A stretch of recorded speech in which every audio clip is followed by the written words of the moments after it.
నమస్తే, welcome to Bharati TV. నేను బాపయ్య. కేసులు ఎత్తేసే వరకు నేను దొరకను అని చెప్పి ఈ వీడియోకి నేను ఒక టైటిల్ పెట్టాను. అంటే ఈ మాట అంటోంది నేను కాదు. నా మీద ఏ కేసులు లేవు. ఒకవేళ ఏదైనా కేసు పెడితే నేనే పోలీస్ స్టేషన్కి వెళ్ళి విచారణకి హాజరవుతా. అయితే ఈ మాట అంటోంది ఎవరు అనంటే వైఎస్ఆర్ కాంగ్రెస్ పార్టీ ఆముదాల వలస నియోజకవర్గ ఇన్ఛార్జ్ చింతాడ రవికుమార్. ఏమంటున్నారంటే మేమంతా జగన్మోహన్ రెడ్డి శిష్యులం, మేము ఏదైనా చేస్తామన్నట్టుగా మాట్లాడుతున్నారు.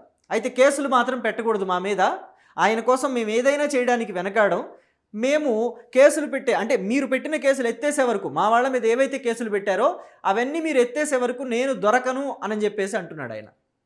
వింటారా? మచ్చుక్కి విందురుగాని ఉండండి. ఒక మహిళా ఎస్ఐ ప్రవల్లిక గారని చెప్పేసి ఒక ఆడపడుచు, ఇప్పుడు గుర్తొచ్చింది ఆడపడుచు, తాలూకా ఆత్మగౌరవాన్ని, తన తాలూకా సమాజంలో ఉన్నటువంటి ఆడపడుచుకు ఉండాల్సినటువంటి గౌరవాన్ని బజారు పాలు చేసి రాజకీయంగా లబ్ధి పొందాలనే ఒక నీచమైన ఆలోచన చేసినటువంటి ప్రభుత్వం, అధినాయకులు ఈ ఎవరు చేశారు, ఏం చేశారనేది ఒక్కసారి చింతాడ రవికుమార్ గారికి మనం గుర్తు చేయాలి. చింతాడ రవికుమార్ ఆ రోజు జగన్మోహన్ రెడ్డి శ్రీకాకుళం జిల్లా పర్యటనకి వెళ్ళిన రోజు ఏం చేశారు అనేది ఇప్పుడు చూడండి మీరు.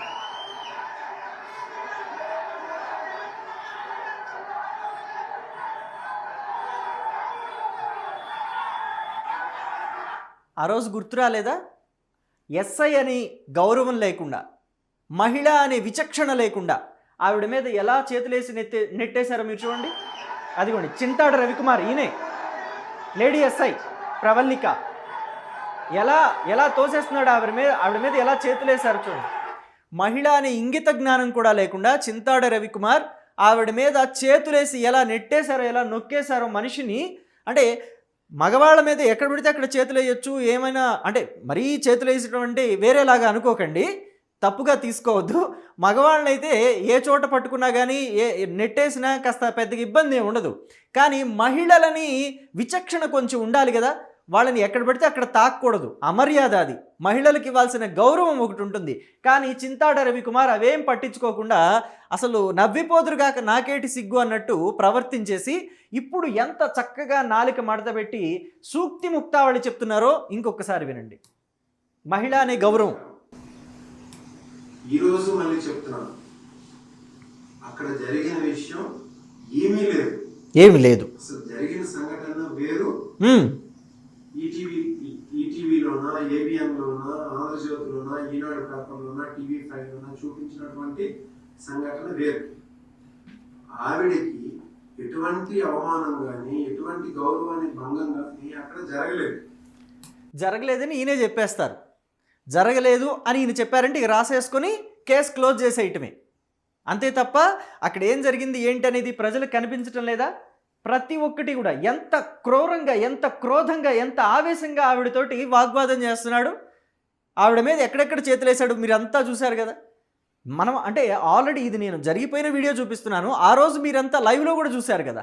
ఇదేమి దాచిపెట్టేది, దాకల మూచి దండాకోర్ పిల్లి వచ్చి ఎలుకచోరు అని చెప్పేసి లేకపోతే చికుచికు పుల్ల ఆడినట్టు కాదు కదా. లోకమంతా చూసింది, 2 తెలుగు రాష్ట్రాలు చూస్తాయి. ఒక మహిళా ఎస్ఐ మీద ఒక నియోజకవర్గ ఇన్ఛార్జ్ ఎలా దాష్టీకానికి దిగాడో రాష్ట్రం మొత్తం చూసింది, 2 తెలుగు రాష్ట్రాలు చూసాయి. మరి ఇంకా వచ్చేసి ఆవిడకి ఏమి జరగలేదని చెప్పేసి ఈయన ఈలావును బొంకేస్తున్నారు. ఇంకా ఏం మాట్లాడుతున్నారు వినండి. అందరికీ నమస్కారం. ఇక్కడ మెయిన్ పాయింట్ ఉంటుంది. మా నాయకులు అందరి మీద పెడుతున్నటువంటి కేసులే అక్రమ కేసులు. ఎవరి మీద పెట్టలేదు, ఈ జిల్లాలో ఎవరి మీద పెట్టలేదు. ఇప్పుడు కూడా అప్పలరాజు గారు జైల్లోనే ఉన్నారు. సో వాటికి జడిసిపోయే వాళ్ళు ఎవరు కూడా వైసీపీ ప్రభుత్వంలో లేరు. కాకపోతే ఏంటంటే మొన్న కేసు పెట్టినటువంటి 21 మందిలో 20 మంది, నేను కాకుండా ఇంకొక 20 మంది ఉన్నారు. వాళ్ళు ఎంతో మంది యూనివర్సిటీలో కూడా చదువుతున్నటువంటి విద్యార్థులు ఉన్నారు. యూనివర్సిటీలో చదువుతున్న విద్యార్థులు విచక్షణ లేకుండా ఎలా ప్రవర్తించారో మీరు చూసారు ఇందాక. ఎస్ఐ, లేడీ ఎస్ఐ అని కూడా లేకుండా ఆవిడ మీద చేతులేసి నెట్టేసి ఇబ్బంది పెట్టారు. వాళ్ళంతా యూనివర్సిటీలో చదువుతున్న విద్యార్థులని ఎంత నిస్సిగ్గుగా చెప్తున్నారు ఈయన. ఇంకా దాచిపెట్టాలి అలాంటి విషయాన్ని, బయటికి చెప్పకూడదు. చదువు సంస్కారం లేని వాళ్ళు ఇలాంటి పనులు చేస్తారు. మామూలుగా అయితే చదువు సంస్కారం లేని వాళ్ళు, ఇంగిత జ్ఞానం లేని వాళ్ళు చేసే పనులు ఇవి. యూనివర్సిటీలో చదువుకుంటున్న వాళ్ళు చేసే పనులు కాదవి. ఉన్నత విద్యని అభ్యసించే వాళ్ళు చెయ్యాల్సిన పనులు కాదది. ఆడవాళ్ళ మీద ఎక్కడ పడితే అక్కడ చేతులేసి మహిళా ఎస్ఐ, మహిళా అధికారనే గౌరవం లేకుండా, విచక్షణ లేకుండా చేసే పనులు కావవి. ఇంకా సిగ్గుపడాలి యూనివర్సిటీలో చదువుకునే వాళ్ళు, వాళ్ళ మీద కేసులు పెట్టొద్దు అని చెప్పడానికి కాస్తైనా సిగ్గుపడాలి. ఆ సిగ్గు, ఆ బిడియం, ఇవి ఏమీ లేకుండా ఓపెన్గా చెప్తున్నారు యూనివర్సిటీలో చదువుకునే విద్యార్థులు వాళ్ళ మీద కేసులు ఎత్తేయండి అని చెప్పేసి. ఇంకేం మాట్లాడుతున్నారు వినండి. జగన్మోహన్ రెడ్డి గారి అభిమానులు ఉన్నారు. అమాయకులైనటువంటి వాళ్ళు జగన్మోహన్ రెడ్డి గారి మీద అభిమానంతో ఆయన చూద్దామని చెప్పి అక్కడికి వచ్చిన వాళ్ళ మీద, అక్కడ లేనటువంటి వ్యక్తుల మీద ఇంకా చెప్పాలి అంటే జగన్మోహన్ రెడ్డి గారి అభిమానులు అంటున్నారు కాబట్టి చాలామంది ఏంటంటే వీళ్ళ బ్యాక్గ్రౌండ్ ఏంటా అని చెక్ చేశారట. ఇప్పుడు సోషల్ మీడియాలో వస్తున్న ఇన్ఫర్మేషన్ ఏంటంటే 21 మంది, ఈయన కాకుండా 20 మంది అని చెప్తున్నారు చూసారా, వాళ్ళ బ్యాక్గ్రౌండ్ ఏంటా అని చెక్ చేస్తే వాళ్ళందరి మీద పలు రకాల కేసులు కూడా ఉన్నాయి అని చెప్పేసి టాక్ నడుస్తుంది. నాకైతే పూర్తి ఇన్ఫర్మేషన్ నా దగ్గర లేదు కాబట్టి నేను ఇక్కడ ఆధారాలని ప్రొడ్యూస్ చేయలేదు. ఒకవేళ నా దగ్గర అటువంటి ఆధారాలు ఉంటే వాళ్ళ మీద గతంలో ఎలాంటి ఎఫ్ఐఆర్లు నమోదైనవి, ఎలాంటి కేసులు నమోదైనవి అనే ఇన్ఫర్మేషన్, పూర్తి ఇన్ఫర్మేషన్ నా దగ్గర ఉంటే చేశారు అని చెప్పేవాడిని. కానీ ఇప్పుడు నేనేం చెప్తున్నాను, ఆల్రెడీ ఇక్కడ సోషల్ మీడియాలో వైరల్గా మారింది. వాళ్ళ మీద గతంలో ప్రభుత్వ ఆస్తుల్ని ధ్వంసం చేశారు, అల్లరి మూకలు అని చెప్పేసి, విధ్వంసాలని సృష్టించేవాళ్ళు, సోషల్ మీడియాలో బూత్ పోస్టులు పెట్టేవాళ్ళు అని చెప్పేసి వాళ్ళ మీద కొన్ని ఆరోపణలు ఉన్నాయి, పోలీస్ స్టేషన్లో కొన్ని కేసులు కూడా ఉన్నాయి అని చెప్పేసి వార్తలు వైరల్ అవుతున్నాయి. మరి వాటి గురించి చింతాడ రవికుమార్ ఆలోచించుకోరా? ఒకవేళ వాళ్ళు అసలు అమాయకులు, శుద్ధపూసలు, ఏమీ తెలియని వాళ్ళు, సాంప్రదాయని, సుప్పిని, శుద్ధపూసని అనే రేంజ్లో వాళ్ళైతే ధైర్యంగా చెప్పే పని. ఈయన ఎందుకు దాక్కోవాల్సిన అవసరం? ఈయన దాక్కొని వాళ్ళ మీద కేసులు ఎత్తేస్తే నేను వస్తాను అని చెప్పేసి అనడం ఎంతవరకు సబబు? అయితే ఇక్కడ ఒక్క నిమిషం వినండి ఆయన మాట. ఢిల్లీలో ఉన్నటువంటి వ్యక్తి మీద, ఒక వ్యక్తి మీద కోర్టులో తను అడ్వకేట్ గా ప్రాక్టీస్ చేస్తుంటే కోర్టులో ఉన్నటువంటి ఒక వ్యక్తి మీద, రిజిస్టర్ ఆఫీస్ లో డాక్యుమెంట్ రైటర్ గా పనిచేస్తున్న రిజిస్టర్ ఆఫీస్ లో ఆ రోజు ఉన్నటువంటి వ్యక్తి మీద, అంటే అక్కడ లేనటువంటి వ్యక్తుల మీద, లేనటువంటి వ్యక్తుల మీద ఎలా పెడతారు కేసులు? ఇక్కడ ఆధారాలు కళ్ళకి కట్టినట్టు కనిపిస్తుంటాయి. ఎవరెవరు ఉన్నారు, ఎవరెవరు దాడి చేశారు, ఎవరెవరు ఆ తోపులాటికి కారణమయ్యారు ఏంటనేది క్లియర్గా కనిపిస్తుంటే ఒక గుంపంతా లేని వాళ్ళ మీద, ఢిల్లీలో ఉన్న వాళ్ళ మీద కేసు పెట్టారని చెప్పేసి చెప్తున్నారు. మరి అసలు ఇంతకీ ఒక విషయం మీరు గమనించారా? చింతాడ రవికుమారు బయటికి రాకుండా ఆయన లోపలున్నారు, ఎక్కడో దాక్కునున్నారు కలుగులో. ఆయనకి ఇన్ఫర్మేషన్ ఎట్లా వచ్చింది? ఎఫ్ఐఆర్లో ఎవరెవరు పేర్లు పెట్టారనే విషయం ఆయనకి ఎలా తెలిసింది?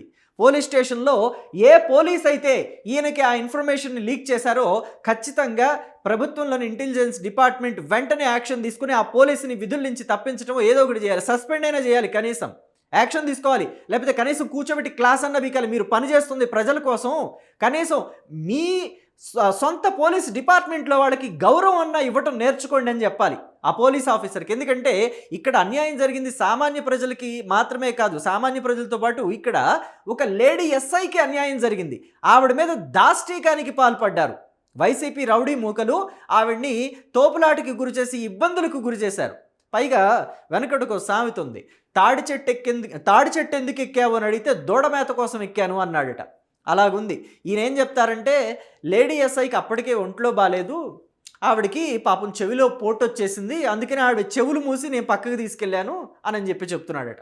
గతంలో ఒక వీడియో రిలీజ్ చేశాడు ఈయన ఇవాళ కొత్తగా రిలీజ్ చేసిన వీడియో ఏం కాదు, ఈయన పరారీలో ఉండగా రిలీజ్ చేసిన రెండో వీడియో ఇది. ఒకటో వీడియోలో ఇదిగోండి same light black colour t shirt, ఇక్కడ బ్లూ లైన్ ఉంది కాలర్కి. రెండో వీడియోలో ఇదిగోండి మంచి యూఎస్ పోలో టీషర్టే వేసుకున్నాడు, same model t shirt, white colour stripes ఉన్నాయి. మొదటి వీడియోలో కూడా ఈయన ఇలాగే మాట్లాడారు, అసలు మాకేం తెలీదు, మేమేం చేయలేదు అన్నట్టు మాట్లాడుకొచ్చారు. వినండి. అందరికీ నమస్కారం. నేను మీ చింతాడ రవికుమార్ మాట్లాడుతున్నాను, ఆంధ్రవలస నియోజకవర్గ వైఎస్ఆర్సీపీ సమన్వయకర్త. నిన్న శ్రీకాకుళం జిల్లాకి జగన్మోహన్ రెడ్డి గారు వచ్చినటువంటి కార్యక్రమం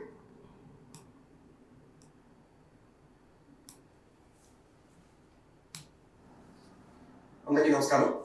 నేను మీ చింతాడ రవికుమార్ మాట్లాడుతున్నాను, ఆంధ్రవలస నియోజకవర్గ వైఎస్ఆర్సీపీ సమన్వయకర్త. నిన్న శ్రీకాకుళం జిల్లాకి జగన్మోహన్ రెడ్డి గారు వచ్చినటువంటి కార్యక్రమం ఎంతో సక్సెస్ అయింది. అంటే ఆయనకి శ్రీకాకుళం జిల్లా ఎంతో ఘనమైనటువంటి స్వాగతం చెప్పింది. లక్షల మంది జనాలు స్వచ్ఛందంగా తరలి వచ్చి ఆయనకి ఒక ఘనమైనటువంటి స్వాగతం అని చెప్పింది. అది చూసి తట్టుకోలేనటువంటి కూటమి ప్రభుత్వం తాలూకు పెద్దలు చంద్రబాబు నాయుడు గారు ఈ కార్యక్రమాన్ని ఎలాగైనా డైల్యూట్ చేయాలి, ఈ కార్యక్రమం తాను సక్సెస్ ని తట్టుకోలేనటువంటి వ్యక్తి నా మీద ఒక లేనిపోని అంటే ఏమీ జరగనటువంటి ఒక ఇష్యూని తీసుకొచ్చి ఏదో జరిగినట్టు ఈటీవీలోనా, ఆంధ్రజ్యోతిలోనా, ఏబిఎన్ పేపర్లోనా, ఈనాడు పేపర్లోనా, టీవీ5లోనా డిబేట్లు పెట్టి సాక్షాత్తు హోమ్ మినిస్టర్ ఇంకా పార్సారథి గారు ఇంకొక ఇద్దరు మినిస్టర్లు వీళ్ళందరూ లేనిపోని డిబేట్లు పెట్టి నిన్న సక్సెస్ఫుల్ గా లక్షల మంది జనంతాలు వచ్చినటువంటి జగన్మోహన్ రెడ్డి గారి తాను శ్రీకాకుళం ప్రోగ్రాన్ని డైల్యూట్ చేసే ప్రయత్నం చేశారు. వాస్తవంగా అక్కడ జరిగిన విషయం నేను చెప్తాను. మా ఆంధ్రప్రదేశ్ నియోజకవర్గం నుండి వేలాది మంది అభిమానులు, జగన్మోహన్ రెడ్డి గారి అభిమానులు మాకు ఒక 10 కిలోమీటర్ల దూరంలోనే జగన్మోహన్ రెడ్డి గారు హైవే మీదుగా అప్పలరాజు గారి దగ్గరికి వెళ్ళబోతున్నారు. మాజీ మంత్రి అప్పలరాజు గారి దగ్గరికి అక్కడికి వేలాది మంది జనాలు మా ఆంధ్రప్రదేశ్ నియోజకవర్గం నుండి చేరుకుంటున్నారు. అనేక దగ్గరలో పోలీస్ ఆంక్షలు పెట్టారు, బారికేడ్లు పెట్టారు. అవన్నీ తప్పించుకొని అభిమానులు ఎవరికి వాళ్ళు వచ్చి లాస్ట్ ఒక పాయింట్ దగ్గరికి చేరుకుంటున్నారు. హైవే జంక్షన్ దగ్గరికి చేరుకుంటుంటే అక్కడ ప్రవళికా గారు అని చెప్పేసి ఎస్ఐ గారు, మా భూజ్ మండలానికి చెందినటువంటి ఎస్ఐ గారు, నాకు బాగా పరిచయం వ్యక్తి, రోజు మాట్లాడుతున్నటువంటి వ్యక్తి, అనేక ఇష్యూస్ గురించి అనేక సమస్యల గురించి ఎప్పటికప్పుడు మాట్లాడుతున్నటువంటి వ్యక్తి. ఆవిడ ఈ మధ్యన అనారోగ్యంతో కాస్త సఫర్ అయ్యారు.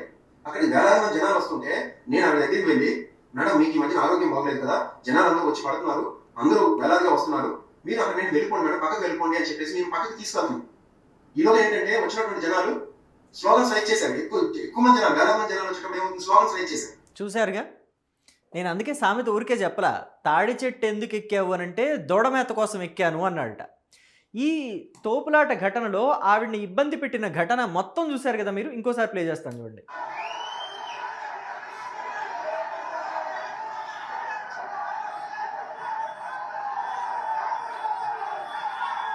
ఆవిడ్ని అటునెట్టి ఇటునెట్టి లాగేసి ముందుకు తోసేసి ఆవిడ మీద చేతులేసి నానా రకాలుగా ఇబ్బంది పెట్టి ఆయన ఏమంటున్నాడు, కేవలం ఆవిడకి ఒంట్లో బాగాలేదని, మేడం గారు మీకు ఒంట్లో బాగాలేదు మీరు పక్కకి రండి అని చెప్పి తీసుకెళదామని ఆవిడ దగ్గరికి వెళ్ళాడట. ఎంత విచిత్రమైన వైఖరి, ఎంత విచిత్రమైన మనస్తత్వం. ఇదంతా కూడా వైఎస్ఆర్ కాంగ్రెస్ పార్టీలోని నాయకులకి మాత్రమే చెల్లుతుంది అని చెప్పేసి తెలుగుదేశం పార్టీ వాళ్ళంతా, జనసేన పార్టీ వాళ్ళంతా నవ్వుతున్నారు, ట్రోలింగ్ చేస్తున్నారు. సోషల్ మీడియా అంతా కూడా మూకుమ్మడిగా ట్రోల్ చేస్తుంది చింతాడి రవికుమార్ని. ఆయన చెప్పే మాటలకి, జరిగిన సంఘటనకి ఏమాత్రం పొంతన లేకపోవడంతో మూకుమ్మడిగా ట్రోల్ చేస్తుంది. అయినా కానీ ఆయన రెండో వీడియో కూడా రిలీజ్ చేశారు. మనం చూసాం ఆల్రెడీ. రెండో వీడియో కూడా రిలీజ్ చేశారు, ఇవాళ రిలీజ్ చేశారు రెండో వీడియో. మీరు కేసులు ఎత్తేస్తే నేను దొరుకుతాను, అప్పటి వరకు నేను దొరకను, నేను లొంగను అని అంటున్నారు. మరి పోలీసులందరికీ ఒక సవాల్ విసిరారు చింతాడ రవికుమార్. పోలీసు శాఖలోని వాళ్లే ఆయనకి హెల్ప్ చేస్తున్నారు, పోలీసు శాఖలోని వాళ్ళకే పోలీసు వాళ్ళ మీద విలువ లేదు, లేకపోతే రెస్పెక్ట్ కూడా లేదు, రెండూ లేవు, మర్యాద విలువ రెండూ లేవు. వాళ్లే ఇలాగా పోలీసుల్ని అవమానించిన వాళ్ళకి హెల్ప్ చేస్తున్నారు.